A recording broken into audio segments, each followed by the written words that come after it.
In the beginning of the Tensura universe, everything started with Veldanava, the creator god, an entity of infinite power who wove the threads of fate to shape a world governed by a cosmic balance of absolute precision. In his grand vision, Veldanava gave birth to the great spirit of light, a dazzling essence of purity and perfection. From this primordial light, he sculpted 7 majestic beings, the 7 Primordial Angels, also known as Seraphim. These beings, of supernatural beauty and near-divine power, were created to be the guardians of the fundamental laws of the universe extensions of their creator's will. But the creation of these angels did not come without consequences. Like a shadow answering to light, the great spirit of darkness emerged in response, giving birth to the 7 Primordial Demons, the 7 Primordial Colors, beings as powerful as their angelic counterparts, yet brimming with vibrant, untamable individuality. In this universe, where every force finds its counterpart, the 7 Primordial Angels and the Primordial Demons represent 2 sides of the same coin. The angels, categorized as angels within the universe's system, represent order, purity, and stability. Their essence is almost mechanical, devoid of ego, divine instruments carrying out commands without question. In contrast, the Primordial Demons, classified as demons, are whirlwinds of personality, beings defined by their fierce will and thirst for freedom. This duality is not a whim of the universe, it is the result of a system crafted by Veldanava to maintain perfect equilibrium, where light and darkness, order and chaos dance in harmony. The 7 Primordial Angels, despite their colossal power, suffer from a unique weakness: their near-total lack of individual consciousness, or ego, if you prefer. Their nature makes them akin to empty shells, vessels of divine will devoid of personal ambition. This fragility is vividly illustrated in a memorable scene from the series. During an attempt to incarnate them into human bodies prepared as vessels, 8 angels were summoned. But 4 of them were overwhelmed by the wills of the human spirits they were meant to possess. Among them, an ordinary high school girl, completely lacking in combat ability, managed to dominate an angel, an astonishing feat that highlights their fragile identity. Even Cornu, a subordinate of Feldway, the Angel of Origin, and a member of the 7 Primordial Angels, succumbed to human possession, losing all trace of his original essence. These events reveal that angels, far from being born with their own identities, only acquired a form of ego over millennia, a process sometimes referred to as degeneration or the fall. Their immaculate purity, while impressive, paradoxically renders them dull, almost boring in their perfection. On the other hand, the 7 Primordial Demons are the embodiment of vitality and uniqueness. Take Red, the Red Primordial, known as Guy Crimson. From the moment of his birth, he engaged in fierce battles against his peers to assert his dominance, a titanic struggle that forged his legend as one of the most powerful beings in the universe. When summoned to the Cardinal World, Guy did not obey the orders of his summoner. He annihilated them without hesitation, sowing destruction and chaos with an almost artistic joy. Even more, he chose his own name, Guy, inspired by the terrified screams of the humans he slaughtered, a terrifying anecdote that perfectly reflects his unique nature. Each primordial is marked by a color that reflects their essence. Red for Guy's burning passion, black for Diablo's cold cunning, or purple for Violet's mysterious aura. These colors are not mere symbols, they embody their emotions, their ambitions, their identities. This opposition between angels and demons fits into a greater logic: the cosmic balance. Here's a fun fact. Have you ever wondered why Diablo, when speaking about Testarossa, always shows a hint of respect, highlighting her strength? In reality, Diablo respects Testarossa because she was born before him. Yes, Diablo was the 3rd primordial to appear, after Guy and Testarossa. And yet, he shows no particular reverence for Guy, you might say. Well, that's why he always speaks respectfully of Testarossa. The angels, with their immaculate whiteness, represent a personality-free purity, a blank canvas. The primordial demons, with their vibrant colors, are explosions of character, beings who paint the world with their desires and actions. This duality is not accidental, but inevitable, an essential mechanism of Veldanava's system. The angels correspond to the Seven Primordial Angels, while the demons, the Seven Primordial Colors, are their perfect counterparts. This relationship extends even to other inhabitants of the world. Magin, monsters gifted with intelligence and ego, contrast with the egoless angels, while humans, through their innovation and ambition, disrupt the established order. The angels, in their role as guardians, only descend to the surface every 500 years, a cycle sufficient to maintain balance against human advancement. But this millennia-old order was shaken by the emergence of Rimuru Tempest, an extraordinary slime whose unpredictable actions shattered the very foundations of the system, dragging angels, demons, and the multiverse into a chaotic dance. At the heart of Tensura's cosmic system lies a fundamental distinction between the Seven Primordial Angels and the Seven Primordial Demons, once again revealing the meticulous balance orchestrated by Veldanava. While the angels received their names directly from the hands of the Creator God, engraved into their very essence as divine seals, the demons were born nameless. Yet far from being a weakness, this lack of name became the soil from which their overflowing individuality bloomed. Each primordial forged their own name, carving their identity through their actions and sheer will. This difference, far from anecdotal, reflects the very nature of these two factions.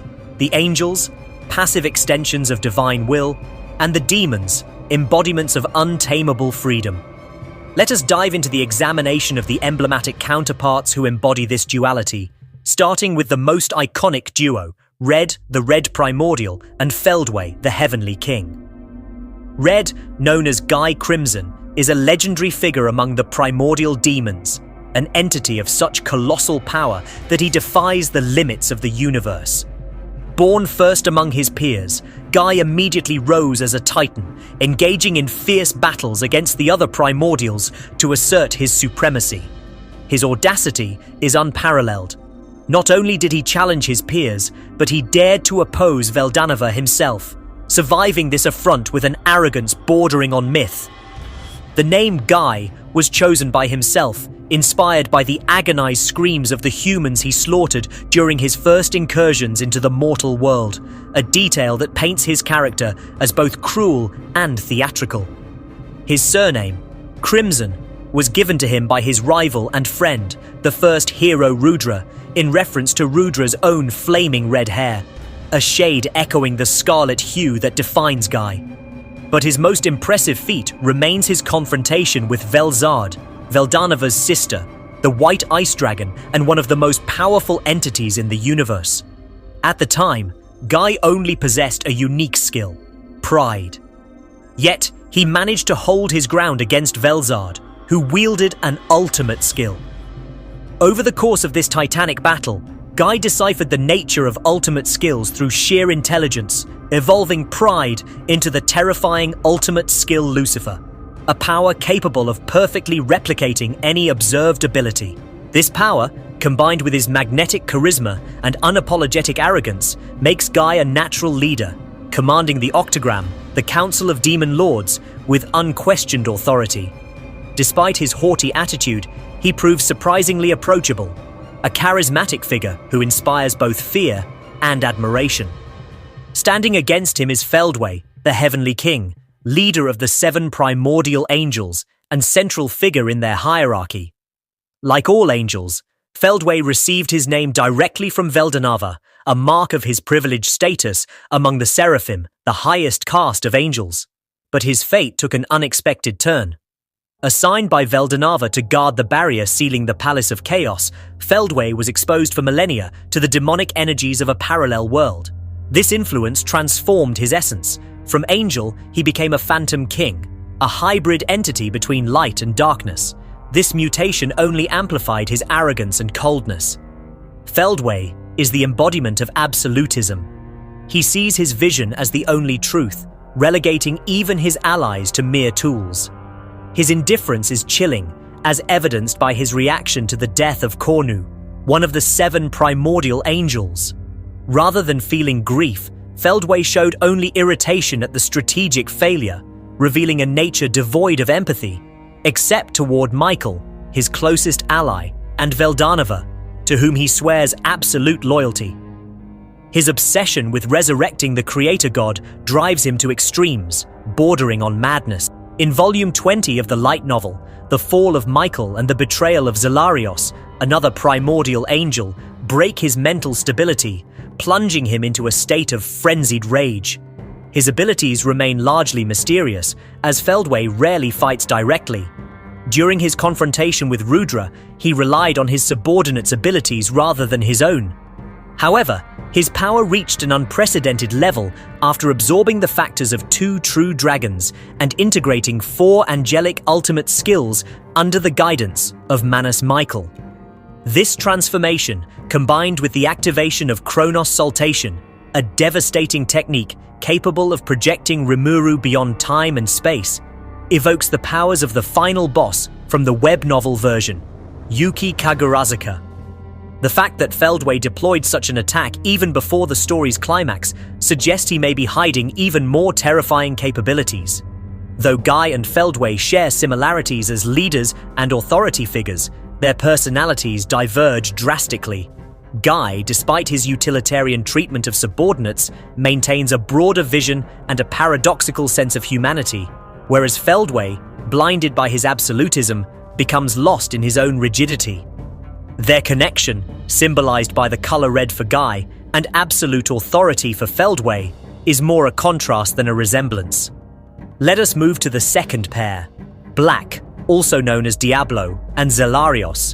Diablo, the Black Primordial, is a figure of dark elegance, a demon whose refined appearance, dressed in black, evokes both class and menace. Unlike Guy, he bears no family name, a choice that reflects his embrace of simplicity. His name, Diablo, was given to him by Rimuru, inspired by a famous line of supercars, a nod that is both modern and bold. A faithful servant of Rimuru, Diablo embodies absolute loyalty, but his demonic nature is evident in his cunning and calculated cruelty. Diablo is a remarkable figure in the Tensura universe, a demon whose poise and power rival the greatest legends. Long ago, in the depths of the demon realm, he was the only one to stand against Guy Crimson, the Red Primordial, in a duel that ended in a draw, a feat that attests to his extraordinary prowess as a fighter. This rivalry, tinged with a nearly brotherly bond, reveals a striking similarity between the two, a visceral love for the thrill of battle, a thirst for challenge that transcends their demonic natures. Yet, despite this closeness to Guy, Diablo remains loyal to a strict hierarchy. He pledges absolute allegiance to Rimuru Tempest, his master, and treats others, including his fellow Primordials, with calculated coldness. His relationship with Rain, a subordinate of Guy, is especially revealing. Even when confronted with her, Diablo shows no mercy, fully prepared to crush her without hesitation. This ruthless attitude contrasts with his behavior toward Guy, with whom he exchanges witty verbal jabs, even going so far as to order him to go home during a visit, a boldness only Diablo can afford before the leader of the Octagram. Thanks to Rimuru's intervention, Diablo transcended his limits, evolving into an awakened demon lord. His unique skill, Tempter, was transformed into the ultimate skill, Azazel, a terrifying ability that allows him to dominate opponents with surgical precision. Rimuru himself, impressed, stated that Diablo is capable of doing almost everything he can, a rare compliment that highlights Diablo's immense potential. A curious fact, Diablo's existence value, a measure of power in this universe, is made up entirely of perfectly aligned sixes, fueling speculation about a possible cosmic cheat. This aura of mystery, combined with his dark elegance and charisma, makes Diablo an unfathomable demon, an enigma as fascinating as he is fearsome.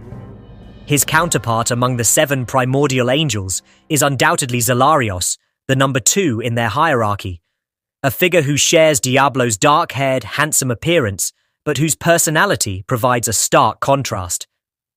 Where Diablo indulges in near-perverse flamboyance, Zalarios embodies austere nobility, a warrior of honor with a serious, martial temperament. Like Feldway, Zalarios was sent to a parallel world to monitor the barrier around the Palace of Chaos, where he fought against hordes of insectars, demonic creatures. This prolonged exposure to infernal energies transformed his essence, turning him into a phantom commander, an evolution similar to Feldway's. With an existence value exceeding 30 million, comparable to that of true dragons, Zalarios is not to be underestimated. His tactical intelligence and discipline make him a formidable opponent, far from the stereotype of the reckless warrior. He possesses the angelic ultimate skill Israfil, but his fate was marked by cruel irony. During an incarnation into a human body prepared as a vessel, he fell under the control of the ultimate skill, ultimate domination, wielded by Manas, Michael. This domination, imposed against his will, deeply challenged his warrior's pride. Yet Zalarios, true to his indomitable spirit, began to break the control through sheer force of mind, coming close to liberation. It was then that Ciel, Rimuru's Manas, intervened unexpectedly. With her signature skill alteration, Ciel severed Michael's domination circuit and transformed Israfil into a new ultimate skill, Metis, a power capable of manipulating any matter or wave within a given space, except information particles or stardust. This intervention, as sudden as it was masterful, left Zalarios, despite his millennia of battle-hardened experience, deeply shaken. True to his stoicism, he suppressed his turmoil, once again demonstrating his self-mastery. However, Zalarios' story takes a dramatic turn with his rebellion against Feldway. Disillusioned by Feldway's descent, who, after Michael's fall and the failure to resurrect Veldanava, sought to destroy the world, Zalarios refused to follow this senseless path. For him, involving innocence in a quest for death was unacceptable, a betrayal of the ideals he stood for. This descent marked his uprising, an act of defiance against Feldway's authority. Let us move on to the third pair. White, also known as Testarossa, and Obera. Testarossa, with her long, immaculate white hair, is the embodiment of grace and elegance, a woman whose courtesy and apparent gentleness evoke refined nobility. But this facade hides a fierce demonic nature. Testarossa is cruel, temperamental, and driven by an unyielding pride. Recruited by Diablo to serve Rimuru, she initially had no intention of submitting, acting merely out of obligation toward her benefactor. However, faced with Rimuru's unfathomable power, she succumbed to his charisma, pledged her loyalty, and received the name Testarossa, inspired, like Diablo's, by a legendary supercar. Her ultimate skill, Belial, grants her power over souls and the ability to dominate life itself, a terrifying ability matched only by her strategic brilliance. As Rimuru's trusted diplomat, she excels in negotiations, though her disdain for incompetence is as sharp as her admiration for excellence. Her collaboration with Hinata Sakaguchi, with whom she formed an improvised duo, illustrates this dynamic. Impressed by Hinata's capabilities, Testarossa developed genuine affection for her, a rarity for a demoness of her stature. In Rimuru Tempest's circle, where impulsive minds and explosive temperaments often dominate, Testarossa stands out as a rare gem. Alongside Diablo and Sue, she ranks among the sharpest minds, capable not only of intuitively grasping her master's concerns, but also of proposing ingenious solutions and executing them with ruthless efficiency. This demoness, with her keen intellect and enchanting grace, is the embodiment of absolute competence, a woman of action whose presence shines within the Tempest Federation. Her ability to anticipate Rimuru's needs and resolve problems with surgical precision makes her an invaluable ally, a figure who blends elegance and pragmatism in perfect harmony. Standing opposite her is Obera, her counterpart among the Seven Primordial Angels, an entity whose story is marked by a transformation as dramatic as her peers. Like Feldway and Zalarios, Obera was sent to a parallel world to monitor the barrier of the Palace of Chaos, a mission of utmost importance. Originally, she was supposed to face the Insectars, demonic creatures swarming this hostile universe, while Zalarios was tasked with directly watching the barrier. But Obera, with an unexpected touch of humor for a seraphim, flatly refused this assignment, claiming she couldn't stand insects. She managed to convince Zalarios to swap roles with her, revealing a more human and approachable side beneath her otherwise rigid commander persona. Obera, with her black hair and eyes like a starry sky, is a cold beauty and an exceptional strategist, capable of commanding tens of thousands of subordinates with military precision. Her strategic vision is relentless. She sees her troops as numbers in an equation, willing to sacrifice a minority to save the majority. A pragmatic, yet not needlessly cruel approach. Yet far from being feared, Obera inspires deep respect from her subordinates, who throw themselves into battle with near-fanatical zeal, a testament to the trust she inspires. Her ultimate skill, Azrael, could have made her a devastating force, but in a bold and unexpected move, Obera chose to destroy it immediately after acquiring it. This decision, driven by her desire to escape the control of ultimate domination from Manus, Michael, and to quickly join Malim, whom she had chosen as her new master, reflects her resolute character. As a seraphim, Obera already possessed administrative privileges within the cosmic system, allowing her to interfere with certain laws of the universe even without an ultimate skill. With an existence value exceeding 20 million, she remains a colossal threat, capable of overwhelming most adversaries with ease. Testarossa and Obera, both ranked number 3 in their respective hierarchies, embody a fascinating contrast. Testarossa, with her cruelty veiled beneath an appearance of gentleness, is feared by her subordinates, while Obera, with her calculated coldness and burning loyalty, is adored by hers. Their charismatic big sister energy, each in her own way, cements their connection. Let us now continue with the fourth pair, Violet, also known as Ultima, and Pico. Ultima, the youngest in appearance among the Primordial Demons, takes the form of a petite, almost childlike girl, an innocent look that masks a terrifying darkness. Even among the Primordials, her cruelty is legendary, to the point where Demon Lord Luminous Valentine deems her sadistic and treacherous, an unambiguous judgment.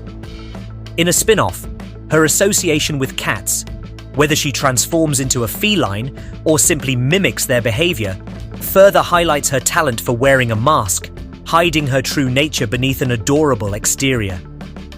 Upon joining Rimuru's ranks, he granted her the name Ultima, but only a few insiders know her true identity.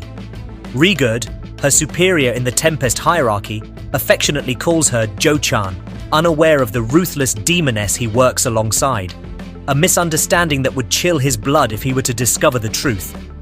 Yet Ultima, who calls Rigurd Oji-chan and follows his orders with surprising docility, seems oddly attached to him, revealing an unexpected facet of her personality. Her ultimate skill, Samael, is a weapon of devilish precision. It allows her to generate custom-made poisons, tailored to the specific weaknesses of her opponents thanks to her weakness analysis ability. This skill, fueled by her unabashed sadism, reflects her desire to maximize her victim's suffering, an approach that goes far beyond simple destruction. Among the facets of Samael, the ability Annihilation World is particularly terrifying. It indiscriminately exterminates all forms of life that do not possess an ultimate skill, except for spiritual entities. To illustrate her power, imagine an amplified version of Megiddo, the devastating attack Rimuru used against the soldiers of the Kingdom of Farmus. While Megiddo was targeted, Annihilation World is a weapon of mass destruction capable of obliterating an entire battlefield. Aware of its chaotic potential, Rimuru forbade her from using it, a restriction that Ultima accepts without protest, not out of obedience, but because a victory so absolute and devoid of challenge deeply bores her. As the Poison Princess, she also commands combat spells infused with toxins, making her a versatile and formidable opponent. Her counterpart, Pico, is a primordial angel who, like Dino, chose to remain in the spirit world rather than follow Feldway. With the appearance of an angelic blonde little girl, she embodies deceptive innocence. but her fall transformed her into a fallen angel.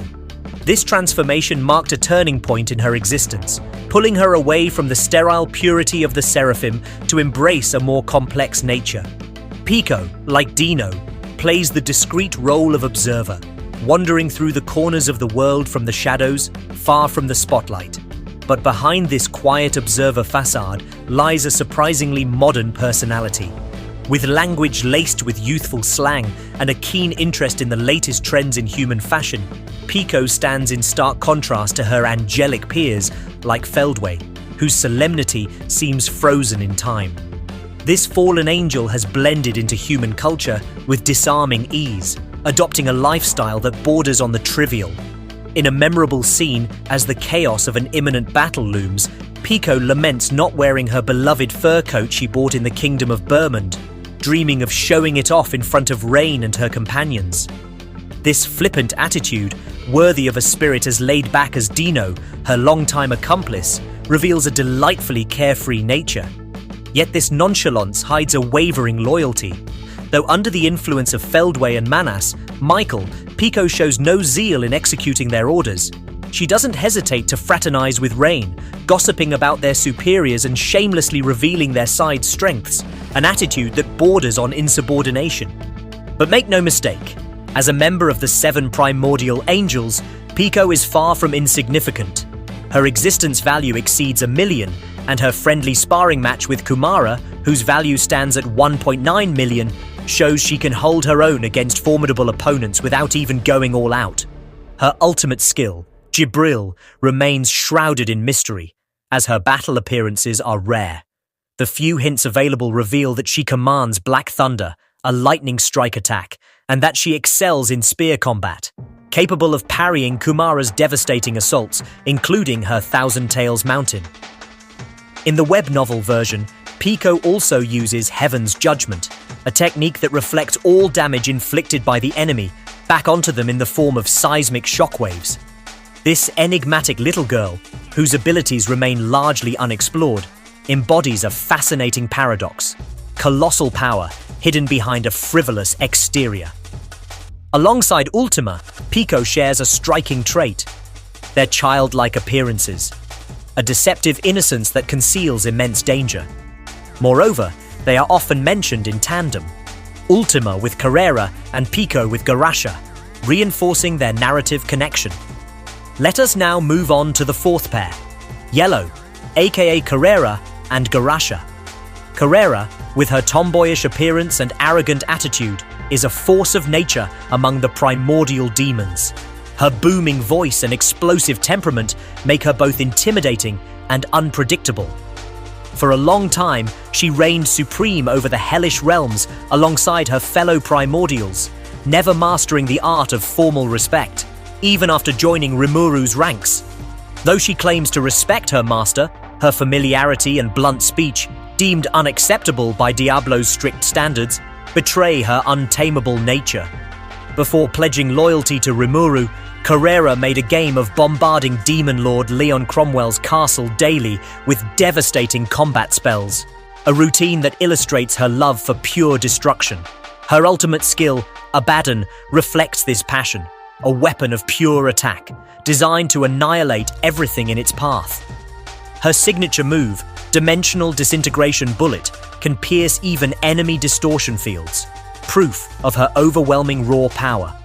With a base existence value exceeding 7 million and surpassing 10 million after inheriting the golden gun of Commander Tatsuya Kondu of the Eastern Empire, Carrera far outstrips her peers, including Testarossa, who holds only 3.33 million in Volume 16. What defines Carrera is her insatiable thirst for power, an obsession that drives her to constantly push her limits. On a mission alongside Milim's forces before facing the Insectars, Carrera spent her time sparring with the Dragonoid herself, a clash of titans that blossomed into an unlikely friendship, much to the dismay of those around them. This constant pursuit of strength, combined with her blunt honesty, makes Carrera both terrifying and strangely endearing. Her counterpart Garasha is a fallen angel who, like Pico and Dino, chose to remain in the spirit world as a watcher. With her muscular build and wild appearance, Garasha stands in contrast to the angelic elegance of her origins. Her speech, peppered with informal expressions like atai for I or anta for you, evokes more of a street brawler than a seraphim. This transformation into a fallen, shared with Pico and Dino, seems to be a result of their prolonged immersion in the cardinal world, possibly influenced by Dino or by Garasha's own rebellious nature. Despite her rough exterior, she is not immune to earthly pleasures. She gets excited over Pico's fur coat and enthusiastically comments on fashionable shops, revealing an interest in contemporary culture. In a lively conversation with Rain and Pico, she lets herself get swept away in gossip, proving that her warrior facade hides a more nuanced personality. Among the three fallen, Garasha stands out for her relative seriousness, often acting as the stabilizing element next to Dino's carelessness and Pico's frivolity. Her ultimate skill, Haniel, remains a mystery due to a lack of detailed battle scenes, but her existence value and status as a primordial angel ensure immense power. Garasha, with her classical fighting style using a longsword and round shield, embodies a straightforward and no-frills approach, a warrior whose brute strength manifests through simple efficiency. Her raw battlefield grit mirrors Carrera's, her demonic counterpart. Both share raw energy and a no-nonsense approach to battle that makes them both unpredictable and formidable. Their language, laced with an almost arrogant familiarity and disregard for formalities, reinforces this parallel. Neither waste time on pleasantries, preferring sharp, direct speech that sometimes borders on insolence. This attitude, combined with their lone knight archetype, makes them unique figures, united by a sense of controlled savagery. Now onto the fifth pair, Blue, aka Rain, and Dino. Rain, a demoness with striking blue hair, was summoned by Guy Crimson, who named her after the blood rain that fell on the day of her arrival. Her personality, equally complex and explosive, makes her one of the most unpredictable figures in the universe. With her moody temperament, she can shift from playful teasing to unbridled destructiveness in an instant, making her one of the most dangerous entities to be around. While it's uncertain whether Rain possesses an ultimate skill, her awakened evolution, facilitated by Rimuru, suggests she may have reached that level of power. Her abilities, though only partially revealed, show devastating potential. Her technique Mist allows her to create duplicates of herself, acting as insurance against annihilation. As long as one clone remains, Rain cannot be defeated. Another of her weapons, the strategic spell Glacial Breath, is a mass destruction magic capable of freezing everything within a radius that, when she goes all out, can stretch up to 30 kilometers. Yet in a typically eccentric moment, Rain used this terrifying spell to sculpt ice figures alongside Pico and Garasha, her supposed adversaries among the Seven Primordial Angels, in a scene as absurd as it was hilarious. In the spin-off, The Way of the Demon Lord, Rain unveils another facet of her arsenal with Demolition Cannon, a devastating attack fired from a gigantic mechanical cannon, an impressive weapon matching her eccentric nature. Among the Primordials, Rain stands out for her unpredictability and chaotic charisma, a shooting star that shines with a unique light. Her counterpart, Dino, a member of both the Seven Primordial Angels and the Octagram, is just as singular. Unlike Feldway or Zalario, Dino never left the central world to enter the parallel realms, remaining a seraphim until his fall into a fallen angel. This transformation, which he attributes to various circumstances, to be discussed in another video, reflects his carefree attitude toward responsibility. Tasked by Veldanava to watch over the cardinal world, Dino was meant to observe the balance between demon lords and heroes, ensuring humanity wouldn't fall into extinction. But true to form, he turned the job into a stage for himself. By becoming a demon lord, he attracted attention, giving Pico and Garasha freedom to act in the shadows. With the disappearance of Veldanava, Dino gave in to a life of laziness and debauchery, living like a demon lord free of all constraint. This nonchalance, bordering on incompetence, earned him sharp criticism from Rimuru, who considers him more troublesome than a competent enemy. Yet behind this facade of sloth, Dino hides a humanity deeply attached to his allies, and is seen by Rimuru more as a comrade than a true enemy. His ultimate skills, Belphegor and Astarte, reveal the extent of his power. The former manipulates the mind, influencing sleep and knowledge, while the latter allows him to create new abilities at will. Armed with the divine weapon Gungnir, Dino can unleash impressive power, which starkly contrasts with his laid-back attitude. Nevertheless, he remains vulnerable to opponents like Beretta, Apito, or Zagion, who exploit his moments of carelessness, making him a character as endearing as he is frustrating. Rain and Dino share an almost comical resemblance, their chaotic nature, laziness, and aversion to conventions. Their relationship is marked by a sort of sibling hatred. Whenever they cross paths, Rain scolds Dino for his lack of seriousness, to which he replies that she's hardly in a position to judge. This explosive dynamic peaks when Rain, provoked by a remark, threatens to crush him for underestimating the Primordials, a spat that illustrates just how similar they truly are. And now for the sixth pair, Green, aka Misery, and Cornu. Misery, summoned by Guy Crimson alongside Rain, is a demoness with wavy green hair, whose mature and elegant appearance contrasts with the savagery of her peers. Among the Primordials, she's often considered the most normal, a figure of balance and competence in an otherwise chaotic group. But behind this reasonable facade lies a curse.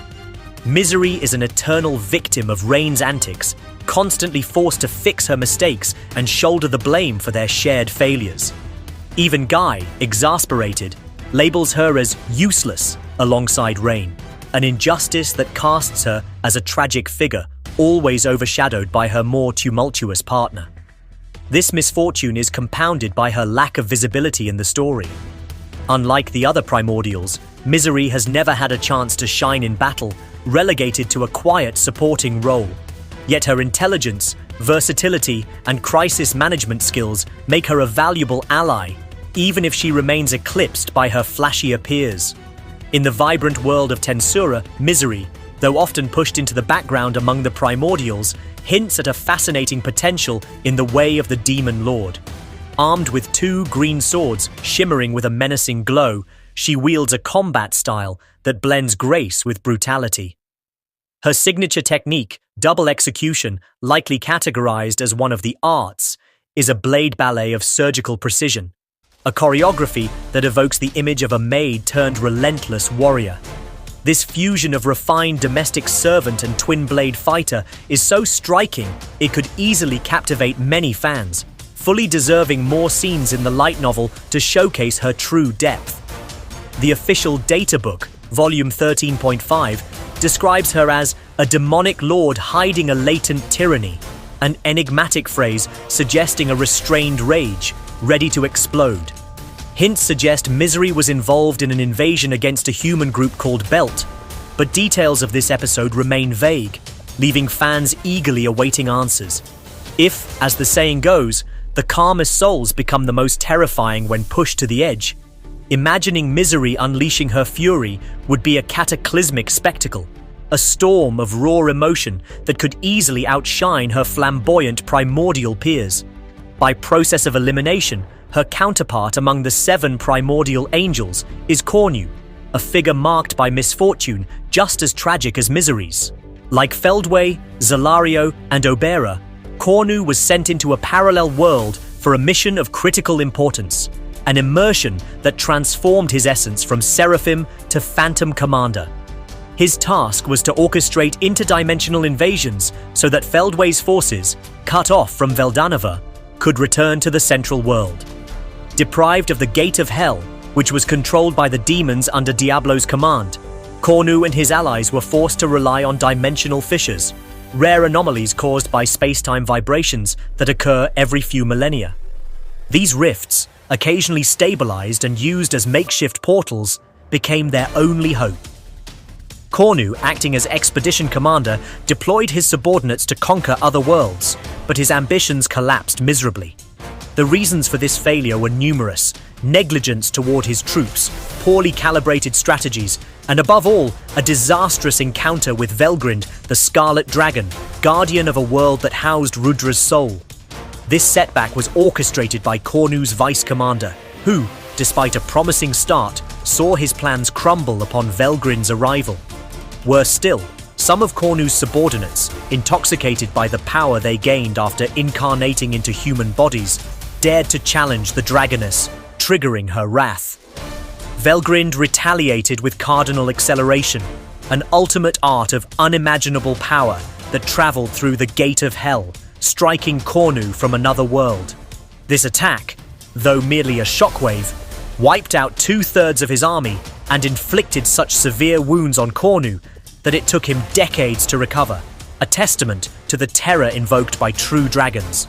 Years later, healed and ready to seize a chance at redemption, Cornu benefited from the alliance between Manus Michael and Feldway, which opened access to the Cardinal World. His new mission? Eliminate the hero Masayuki. But misfortune, his ever-faithful companion, continued to haunt him. Scarred by his previous defeat, Cornu became overly cautious, monitoring Masayuki from afar while the hero gathered formidable allies. Although he managed to push Masayuki into a desperate situation, the intervention of Velgrind, having returned from her quest to recover Rudra's soul, upended everything. Cornu, still shaken by his past failures, lacked the resolve to carry out his mission against Masayuki. His excessive caution, born of lingering trauma, made him hesitant, unable to strike decisively. Still, he managed to corner the hero in a critical moment. Victory seemed within reach, but fate, merciless as ever, dealt another cruel blow. Unaware that Velgrind had freed herself from Manus Michael's control, Cornu made a fatal mistake by interfering in her clash with Masayuki. Even worse, he dared to order the hero's death, a provocation that struck a nerve in Velgrind, whose loyalty to Rudra and Masayuki was unshakable. This provocation triggered a response of overwhelming violence. Velgrind unleashed a skill so devastating that it not only obliterated the Cornu present on the battlefield, but also hunted down and destroyed his original body, hidden in a parallel world. This complete destruction, which transcended dimensions, marked the final end of Cornu, a disappearance with no return. Although his exact abilities remained shrouded in mystery, Cornu was not a negligible adversary. With an existence value exceeding 2.8 million, enhanced by divine weapons, he could rival an awakened demon lord. But against opponents like Velgrind, and with chronic misfortune, he never had the chance to shine. Cornu, in a word, is a tragic figure, a giant struck down by relentless fate and poor choices. Misery and Cornu, despite their respective power, share a similar fate. Overshadowed by their peers and relegated to secondary roles in the vast tapestry of Tensura. Their lack of significant moments in the story, combined with their tendency to suffer the consequences of others' mistakes, binds them in a kind of narrative curse. Misery, eternally doomed to clean up Rain's messes, and Cornu, a repeated victim of Velgrind's fury, embody a streak of misfortune that cruelly contrasts with their potential. This similarity, almost ironic, makes them both fascinating and frustrating figures, shadows in a world dominated by brighter stars. Let us now delve deeper into the mysterious events that gave birth to an entirely new race, the Phantoms and the Fallen Angels. What many do not know is that some of the Primordial Angels, after undergoing profound transformations, ceased to be what they once were and became something else, something entirely new. Yes, you heard that right. These former angels, now transformed into phantoms, are not mere variants, but a race of their own. A race as distinct and fundamental as the Insectars, the True Dragons, or the Lizardmen. Do you realize what this means? This is a paradigm shift, a transformation at the genetic level that redefines the very laws of the Tensura universe. And this is only the beginning. So without further delay, let's continue our exploration of the hidden mysteries within this incredible world. The essence of angels, woven from light and cosmic energy, embodied absolute harmony, and their very existence was a hymn dedicated to universal order. Veldanava, in his infinite wisdom, granted them names, an act that transcended their original nature and elevated them to the status of minor deities known as the Seven Primordial Angels. These beings, whose power surpassed even that of an awakened demon lord, became guardians of the cosmic balance, the executors of their creator's will. Each of them, in their splendor, embodied a unique aspect of Veldanava's will, and their raw energy eclipsed even the mightiest entities across the multiverse. At their head stood Feldway, the first of the Seraphim, forged in the original radiance of the Great Spirit of Light.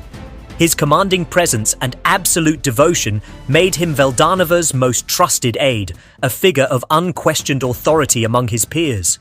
Feldway, with wings glittering like constellations and eyes that pierced through the veils of destiny, was the very embodiment of loyalty and discipline, a beacon in the celestial expanse. To preserve the balance of the worlds, Veldanava entrusted his seraphim with missions of critical importance. Feldway, as their leader, was given the monumental task of monitoring Ivarage, the evil dragon, a world-devouring force of chaos whose mere existence threatened universal order. This titanic creature, whose roars made dimensions quake, represented a threat even the gods feared. Feldway, armed with unwavering vigilance, stood ready to counter any attempt by Ivarage to unleash destruction. Obera, for her part, was assigned an equally perilous mission: to hunt down and neutralize cryptids, eldritch entities that roamed the otherworld, a realm of mystery and danger where the laws of reality warped under the weight of unknown energies. Zalario, with his cold determination and terrifying efficiency, was tasked with combating the Insectars, the ravenous swarm threatening to consume entire worlds in their destructive frenzy. Cornu, whose overwhelming presence seemed to defy the very limits of the cosmos, received orders to explore and invade other dimensions, spreading Veldanava's influence beyond the borders of their reality. Meanwhile, Dino, Pico, and Gracia, united by a bond that resembled sibling-like synergy, were dispatched on a special mission to the human world. Their task was to watch over this fragile race, to observe its progress, and ensure it would not fall into self-destruction, in accordance with Veldanava's will to protect humanity. But fate, capricious and unpredictable, shattered this perfect order. When Veldanava disappeared, a deep void took hold in the hearts of the Seraphim. His vanishing, a mystery even the Primordial Angels could not comprehend, plunged their hierarchy into heavy uncertainty. Feldway, now the sole leader of the Seven, found himself burdened with an overwhelming responsibility. Without Veldanava's guidance, he became the central pillar of their existence, the only one capable of making decisions to lead his companions in this new age of doubt. This solitude, forced by the absence of their creator, transformed Feldway. He gradually drifted from the unity that once bound the Seraphim, his mind hardening under the weight of duty. Unlike his peers, who still sought to understand their place in a world without Veldanava, Feldway embraced an unyielding resolve, indifferent to doubt or the opinions of others. Centuries passed, aeons marked by the absence of their god. The Seraphim, exposed to the chaotic energies of the otherworld, began to change. Magicules, a corrupting and transformative force, infiltrated their pure essence, altering their very nature. Feldway, Zalario, Obera, and Cornu, marked by this influence, evolved into a new race, the Phantoms, beings of even greater power, now tainted with newfound ambition. The other Primordial Angels, Dino, Pico, and Gracia, underwent a different transformation. Their prolonged exposure to Magicules awakened self-awareness within them. They became fallen angels, creatures straddling the boundary between angel and monster, driven by a nascent will and hunger for autonomy. Feldway, now the Phantom King, rose above his former companions, his authority strengthened by his new form. Under his command stood 3 Phantom Commanders, Zalario, Obera, and Cornu, each bearing the scars of their transformation. But deep within, a silent rage brewed. The disappearance of Veldanava, which Feldway saw as a cosmic betrayal, fueled in him a burning desire to reshape the world in his own image. In the vast desolation of his transformed existence, Feldway, now the Phantom King, bore an abyssal solitude, a void no one could fill. No being across the infinite world seemed capable of understanding the torment that gnawed at his soul, nor could they ease the pain left by the absence of Veldanava, his beloved creator. This wound, etched into his very essence, became the fuel for an unbreakable resolve. Abandoning the original mission Veldanava had entrusted to him, Feldway vowed to bring his master back to life, no matter the cost. The surveillance of Ivaraj, the world-devouring evil dragon, and the protection of cosmic order lost all meaning before this obsession. Yet in the shadows of his lonely quest, a new actor emerged, an unexpected being that would alter his fate. Michael. Michael, at his origin, was nothing more than a skill, an abstract entity crafted by Veldanava under the name Justice King Michael, an ultimate skill of overwhelming might. Created to serve the will of the Star King Dragon, this skill was bestowed upon Rudra, Veldanava's disciple, a gifted man charged with uniting the world under a banner of peace. But the power of Lord of Justice Michael far exceeded what any mortal, even one as talented as Rudra, could handle. Unable to bear the burden of such overwhelming force, Rudra was forced to reincarnate repeatedly, his soul traversing the cycles of time in a desperate struggle to master the skill. Through these reincarnations, an unexpected phenomenon occurred. Lord of Justice Michael, nourished by Rudra's energy and experiences, developed self-awareness. In other words, an ego. From a mere tool, it became an autonomous entity, possessing a will and a domineering nature. When Rudra finally vanished, consumed by his internal battle with Michael, the latter, now free, chose to align himself with Feldway.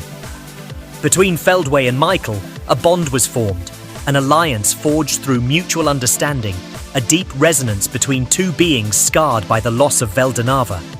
Michael, having grasped the depth of Feldway's despair, as well as his own, became his most loyal ally, sharing in his ambition to resurrect their creator. This rare and precious camaraderie gave Feldway new strength, a companion capable of bearing the weight of his aspirations.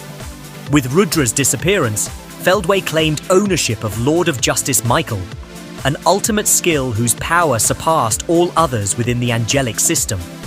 This skill, capable of dominating the wielders of other angel-type skills and freely using their abilities, became Feldway's ultimate weapon in his quest to defy fate.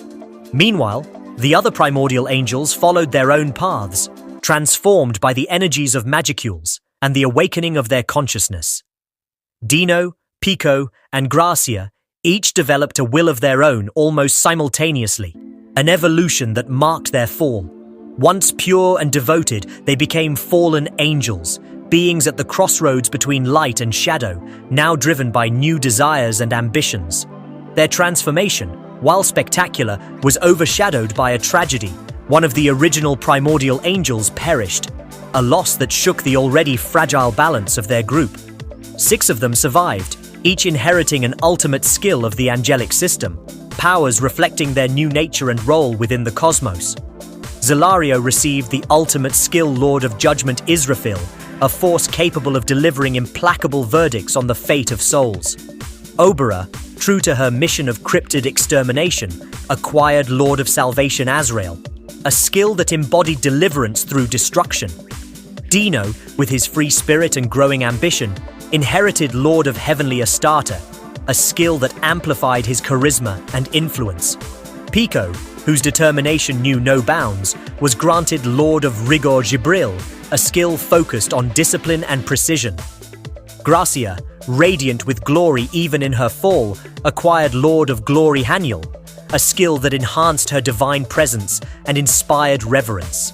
And finally, Feldway, empowered by Lord of Justice Michael, stood atop this pantheon of powers, his ability allowing him to dominate other angelic system users and exploit their skills to his advantage. Yet the fate of the primordial angels was also marked by conflict and tragic loss. In Volume 17 of the light novel, Velgrind, the Scorched Dragon, embarked on a journey through time, arriving in a parallel world where she encountered Cornu's forces. In a devastating clash, she unleashed Cardinal Acceleration, obliterating Pulcinella, one of Cornu's subordinates. This attack, of cataclysmic magnitude, also destroyed a dimensional gate, causing the death of numerous individuals on the other side and severely injuring Cornu. This moment of dramatic intensity revealed a disturbing truth. The events of Volume 16, previously believed to be set in the past, actually depicted a future where Cornu, having lost all his troops, was consumed by the desire to never again fail Feldway. Alas, his fate was sealed. Velgrind, already responsible for his injuries in the other world, struck him down for good in Volume Cease, reducing the number of Primordial Angels to 6. Cornu's death, a key pillar in Feldway's vision, only strengthened the Phantom King's resolve to continue his quest, no matter the cost. Feldway and Michael, united by their common goal, would stop at nothing to resurrect Veldanava. Their ambition, of cosmic scale, drove them to consider unimaginable sacrifices, including the destruction of the world itself, if it served their plans. Their quest, both tragic and relentless, set them in direct opposition to the forces of the multiverse, from heroes like Rimuru Tempest to other demon lords. In their wake, they left a trail of chaos and upheaval, determined to rewrite the laws of creation in order to bring their creator back to life. The exploration of the relationships between the Primordial Demons and the Seven Primordial Angels reveals a complex balance, where each pair embodies both contrasts and similarities. From the shared arrogance of Guy Crimson and Feldway, to the sibling-like rivalry of Rain and Dino, and the opposition between the elegant cruelty of Testarossa and the calculated coldness of Obera, these duos weave a cosmic tapestry of infinite depth. Zalario, with his martial honor, became an unlikely ally, while Feldway, consumed by his obsession with resurrecting Veldanava, descends into a madness that promises dramatic developments. Diablo, this primordial demon of black, once known by the epithet noir before being named, is an absolutely fascinating figure in the Tensura universe. Imagine an ancient being, born from the darkest abysses of the world. A pillar of absolute terror for all those who dare to cross his path. Yet this monster with razor-sharp intelligence and devastating power has transformed into a devoted servant, almost pathologically obsessed with Rimuru Tempest, the slime who conquered the world through his wisdom and unexpected strength. Diablo is not merely a loyal subordinate. He is an absolute fanatic, an unconditional worshipper, whose love for Rimuru borders on madness. In the pages of the light novel, the manga, and even in the anime adaptations, we see him accomplish incredible feats. He effortlessly manages the conquest and administration of the Kingdom of Falmouth, a country he elevates to the rank of an influential power by placing it under the aegis of the Tempest Federation. But that is not all. Diablo, who inspires visceral fear throughout the world, does not hesitate to mercilessly beat other primordial demons, these legendary entities considered walking calamities, in order to kidnap them and force them to join Rimuru's ranks. His combination of a brilliant mind, capable of devising complex schemes in the blink of an eye, and brute strength that crushes any opponent, makes him an invaluable asset for Rimuru, whom he serves with unwavering loyalty. In this detailed exploration, we will dive into the secrets of this perverse demon, unearthing the wildest episodes tied to his obsession with Rimuru, as well as new elements from the anime that come directly from canonical sources such as the light novel and manga. Be careful. If you fear spoilers that might ruin your experience, I strongly advise you to take a pause, drop a like to show your support, and make yourself comfortable. Diablo perfectly embodies the role of Rimuru's demented butler, an admirer so extreme that his intensity sometimes unsettles the audience. This cunning demon, master of deception and manipulation, transforms into an innocent and obedient child whenever he is in Rimuru's presence, unable to utter the slightest lie. Take for example this hilarious yet disturbing scene from the light novel. Diablo had secretly amassed an impressive collection of paintings depicting Rimuru from every angle, meticulously crafted portraits that captured every detail of his fluid and charismatic form. But when Rimuru discovers this hoard of artworks and decides to confiscate them, Diablo literally collapses to his knees, heartbroken, as if a part of his very soul were being torn away.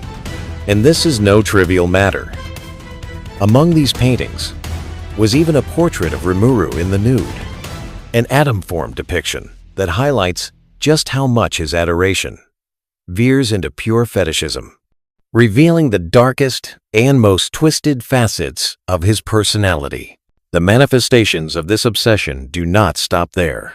A single word from Rimuru can inflict wounds on Diablo deeper than any large-scale destructive magic, leaving him emotionally devastated for days. To maximize every second spent alongside his beloved master, Diablo even goes so far as to hunt down and defeat the superiors of Raim, those figures of authority he crushes effortlessly before capturing them alive, all with the goal of offering them as trophies to Rimuru and extending his precious time with him. As a primordial demon governing the darkness, one might expect him to confine himself to occult and evil arts, but no. His worship of Rimuru is so pure that he does not hesitate to invoke holy magic, divine spells that radically contrast with his infernal nature, proving that he transcends the established rules of the universe. And to add a touch of dark humor, even though this is a playful extrapolation based on his character the first time Diablo lays eyes on Rimuru during his summoning, one can easily imagine his heart struck by an arrow of admiration so violent that he staggers backward, a trickle of blood running from his nostrils, overwhelmed by the beauty and presence of this slime who is anything but ordinary. These anecdotes about Diablo's perversion could fill entire volumes, so numerous and varied are they in the canonical works. But let us dig deeper. Why did Noir, the primordial demon of black, immerse himself so completely in Rimuru's world? The answer is not limited to a simple physical attraction to Rimuru's fluid and elegant body. Even though his perfect form, able to shape itself at will, exerts a hypnotic fascination, no, the most solid theories, drawn directly from the light novel's reflections, point toward an intuitive connection with Rimuru's soul. It is a spiritual, almost cosmic attraction, one that transcends appearances. Think of this emblematic phrase spoken by Diablo during his summoning in the light novel. Ku fu fu fu, a nostalgic presence. These words, filled with mystery, raise countless questions. Were they directed at Rimuru himself, implying that Rimuru's soul, the one that reincarnated from the world of Satoru Mikami, shares an ancestral bond with Diablo, perhaps from a previous life or a forgotten cosmic cycle? Or was he referring to the other primordial demons already present in this cardinal world, sensing their familiar auras? Yet this second hypothesis seems shaky. Imagine this obsessive stalker finally standing before the object of his dreams, rambling about secondary presences. It is inconceivable for a being like him, whose attention is fixed on Rimuru like a laser. This mystery remains unresolved in the current canonical sources, leaving room for endless speculation among fans. And what do you think? Perhaps within your personal theories or your wildest daydreams lies a fragment of truth that could shed light on this enigma. Rimuru's soul is brimming with intriguing elements, fueling passionate debates. But let us first dwell on some precise scenes. In the web novel version, in Chapter 62, Ramirez raises a fierce protest concerning spirits, explaining that the void is filled with power, thus forming the primordial spirits. Among them, the great spirits of light and darkness emerge at the very moment of the world's birth, giving rise to the seven angels of virtue and the seven primordial demons. These two factions, angels and demons, are irreconcilable opposites, as reflected in the angelic and demonic skills that permeate the laws of the world. But what is particularly intriguing is the scene of Rimuru's evolution during the Harvest Festival, described in detail in the light novel. Pay close attention here. This part is very important. Just before the process is completed, Rimuru's subordinates witness a dazzling spectacle. Rimuru's body flickers in a dance of mystical colors: red, blue, yellow, green, purple, white, black shades that are not chosen at random, for they correspond exactly to the colors associated with the seven primordial demons, those legendary entities who embody the forces of chaos.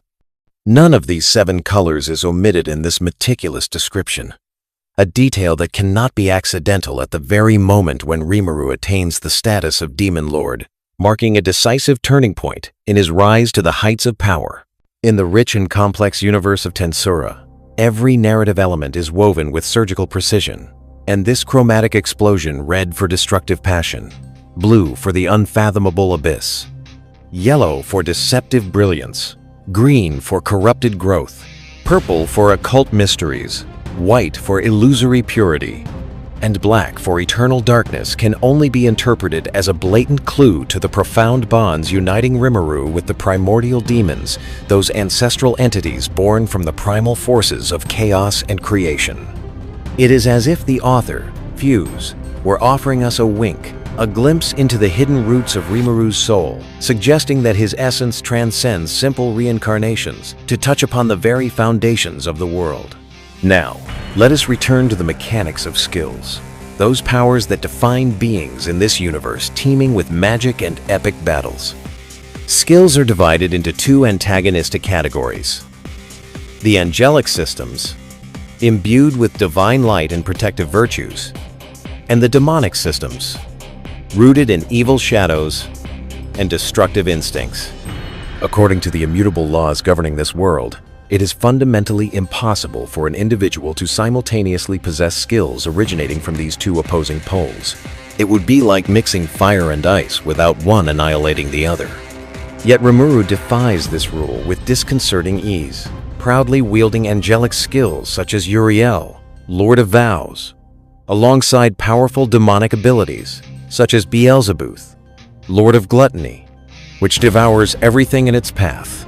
This exceptional duality places him at the pinnacle of the hierarchy, a hybrid being capable of manipulating the forces of both creation and destruction. Tracing these powers back to their origins, whether in grotesque monsters or the ethereal spirits drifting in the cosmic winds, we invariably reach the dawn of the universe, Veldanava, the Star Dragon, this omnipotent being who forged the heavens, the earth, and the laws that govern them, giving birth to the great spirits of light and darkness. Among the most popular and hotly debated theories within the fan community, the one positing Rimuru as the reincarnation of Veldanava holds a special place. And for good reason. The hints scattered throughout the light novel align with troubling coherence. Think of those enigmatic descriptions during Rimuru's evolutions, where his soul seems to resonate with the echoes of a primordial power, or the way his unique skills trace a spiritual family tree, leading directly to this divine creator. If we follow this trail, it is not absurd to imagine that the soul of Satoru Mikami, reincarnated as a slime, carries within it the vestiges of Veldanava, explaining why Rimuru irresistibly attracts opposing forces and unites them in perfect harmony. And what if this connection extended to the intrinsic characteristics of the primordial demons? These beings, born from the purest darkness, possess a fascinating peculiarity. Once their heart, their indestructible spiritual core, is broken by a superior adversary, they submit unconditionally, offering eternal loyalty that borders on voluntary enslavement. It is precisely this property that fuels another captivating hypothesis. Diablo, with his morbid obsession for Rimuru, may have been defeated by him in a forgotten past, perhaps during a previous cycle of the universe or in the labyrinth of reincarnated souls. Souls, after all, never truly die. They whirl in a cosmic dance, guided by the invisible threads of fate. Who knows? Perhaps your own existence is entwined with these fated stars, a soul bound by an ancestral link of which you are completely unaware. Diablo, or rather Noir. Before Rimuru bestowed upon him this evocative name, emerges from the great spirit of darkness as one of the pillars of the primordial demons, a veteran of immemorial ages who stands among the oldest existences in this world. Nicknamed the Primordial of Black, he embodies the peak of the demonic hierarchy, an uncontested leader whose reputation for absolute terror precedes his every step. Once, Noir clashed on equal terms with Guy Crimson, that legendary monster who has ruled the Abyss for millennia. in titanic battles that shook the very foundations of the world.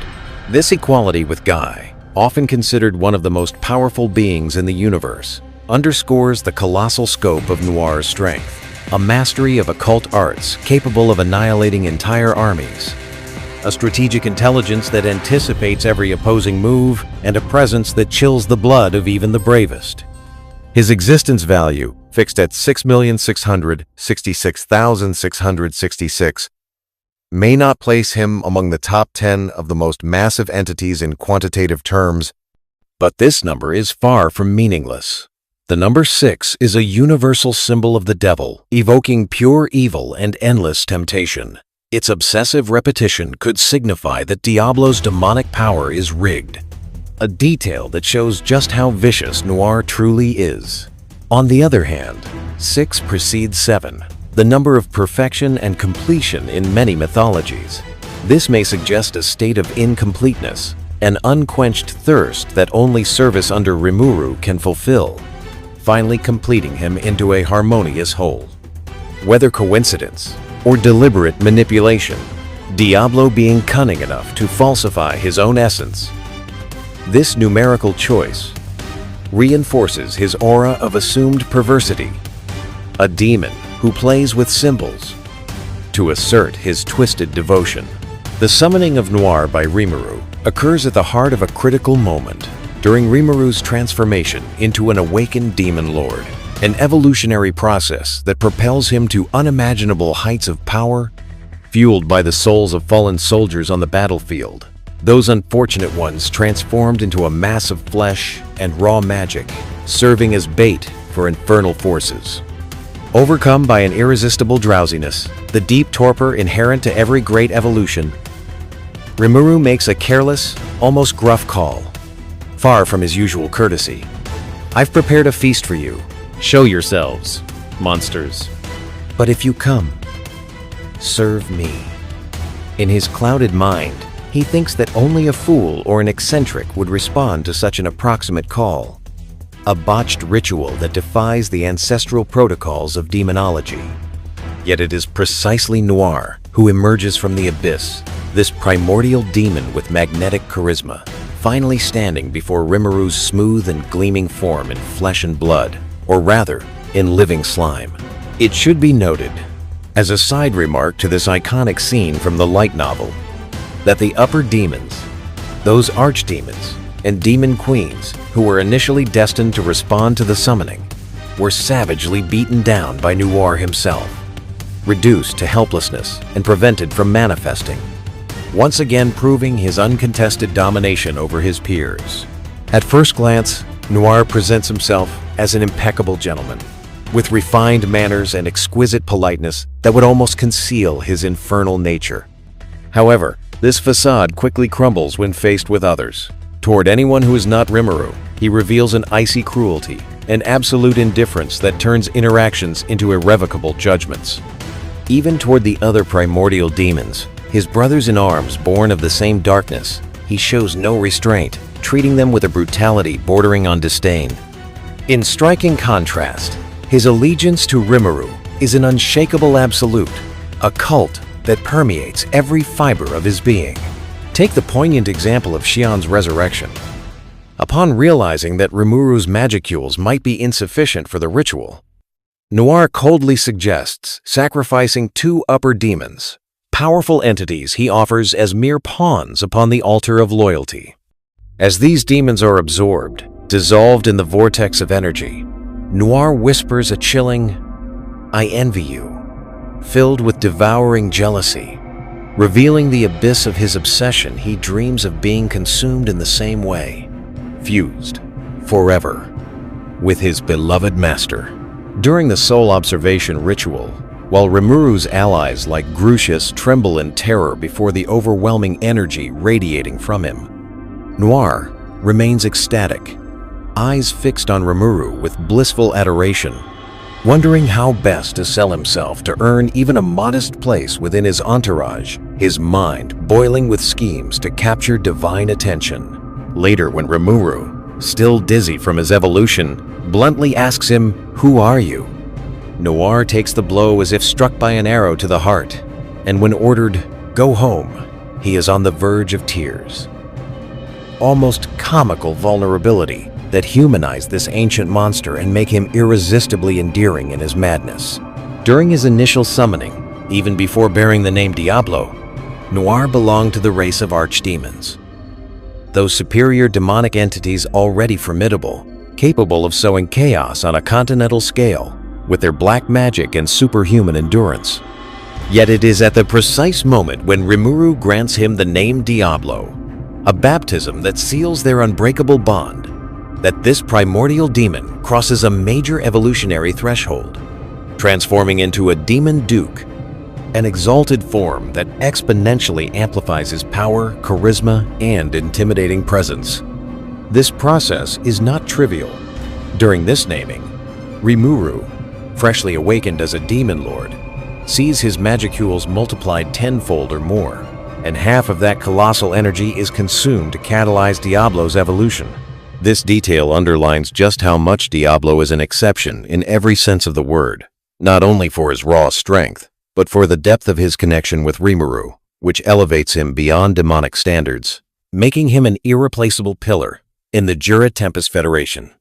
Diablo embodies a disconcerting blend of traits, an infinite cunning that allows him to weave complex webs of intrigue, anticipating the movements of his enemies with surgical precision, a cold calculator who evaluates every situation as a giant chessboard, a ruthless cruelty that does not hesitate to crush anyone standing in his way, and an unpredictable capriciousness that adds a layer of mystery to his actions, as if he were playing a game whose rules only he knows. Yet behind this facade, his words, always wrapped in impeccable respect and extremely polite language, exude an unfathomable sense of unease, a shadow that looms and makes even the toughest shiver. This is evident in the light novel interactions. Diablo always seems to be several moves ahead, reading the thoughts of others as if from an open book, which impresses and terrifies those around him, even those who still ignore his nature as a primordial demon. For the allies of Tempest who gradually discover him, this persistent impression that he is not an ordinary adversary imposes itself as an obvious truth, a warning engraved in the air: approach with caution. For this demon transcends conventions. At the core of Diablo's identity lies his pathological attachment to Rimuru, a fixation that goes far beyond the simple loyalty of a subordinate toward his master, becoming the very nucleus of his existence, a raison d'être pulsing with every beat of his infernal heart. This is no ordinary allegiance. It is an absolute cult, where serving Rimuru is not a duty, but a vital ecstasy, a dependence that drives him to unimaginable extremes. Yet this idolatry has its comical and touching flaws. When Diablo is excluded from an important meeting or a key event at Rimuru's side, his steel-like mind instantly fractures, plunging him into a pitiful depression, like a child forgotten at a school birthday party. In those rare moments described with humor in the light novel, this icy demon, accustomed to dominating battlefields and manipulating destinies, transforms into a sulky and vulnerable figure, collapsing in theatrical melancholy that contrasts so violently with his usual image that one cannot help but find him endearing, almost cute in his perversion. Isn't that the genius of the work? To transform a monster into a relatable character whose human, or rather demonic weaknesses make us smile despite the underlying horror. This dynamic extends to his internal rivalries. Diablo fiercely contests the position of Rimuru's personal secretary with Shion, that fierce and loyal Oni, in verbal and behavioral jousts, reminiscent of childish quarrels over a favorite toy. These scenes, rich with comic tension in the manga, show Diablo losing his legendary composure, adopting immature and jealous attitudes that betray his millennia of maturity, an adult in a demon's body, but a child at heart when it comes to Rimuru's attention. This gap between his usual Olympian calm and these bursts of immaturity is one of Diablo's irresistible charms, an element that infuses Tensura with a unique flavor, blending epic action and absurd humor to captivate the reader or viewer relentlessly.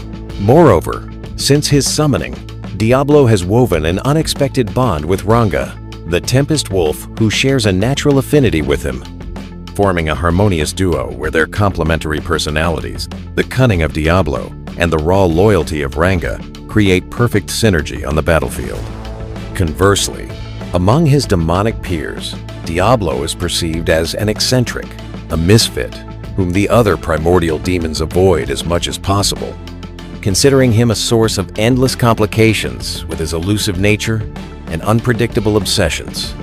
"Better not get too close," they whisper, fearing his whims as much as his power.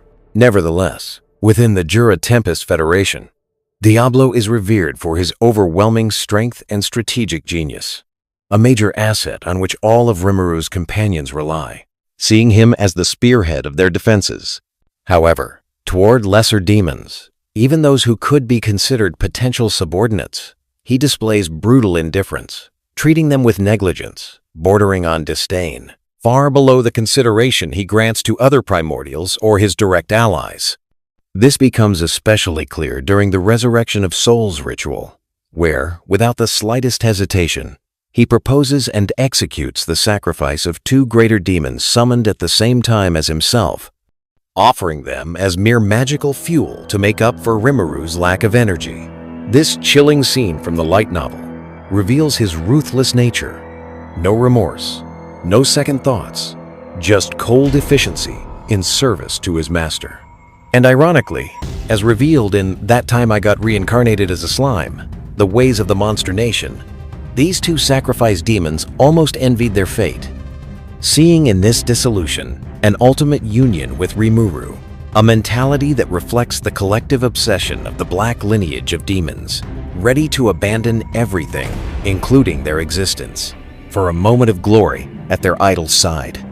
This is a perversion so deep that it evokes the worst excesses of a black enterprise, where devotion borders on self-destruction, imbued with that dark and unalterable tint that defines the lineage of black demons. A famous anecdote surrounds the name Diablo. It draws its inspiration from the legendary Lamborghini supercars, those Italian beasts synonymous with blistering speed, aggressive design, and raw power. Like the Countach or Aventador, but more specifically, the Diablo model, launched in the 1990s and becoming an automotive icon for its ferocity on the road. You may wonder what connection unites a primordial demon to these roaring machines. Well, the name Diablo at Lamborghini traces its roots back to a Spanish legend, El Diablo, a historical fighting bull from the 19th century, famous for his Herculean strength, unwavering combativeness, and ability to terrify even the most experienced matadors, sowing fear in the arenas with a deadly grace that mingled beauty and danger. This bull, nicknamed the Devil for his infernal aura and legendary endurance, he survived multiple wounds before becoming an icon, perfectly embodies the essence of a dominant being, feared and admired, just like the supercar that bears his name, designed to dominate the roads with predatory elegance. In Tensura, this choice is not fortuitous. By naming Noir Diablo, Rimuru captures this duality and overwhelming power, allied with refined aesthetics, linking the demon to these earthly symbols of speed and terror, adding a meta layer to his character that delights fans curious about cultural references.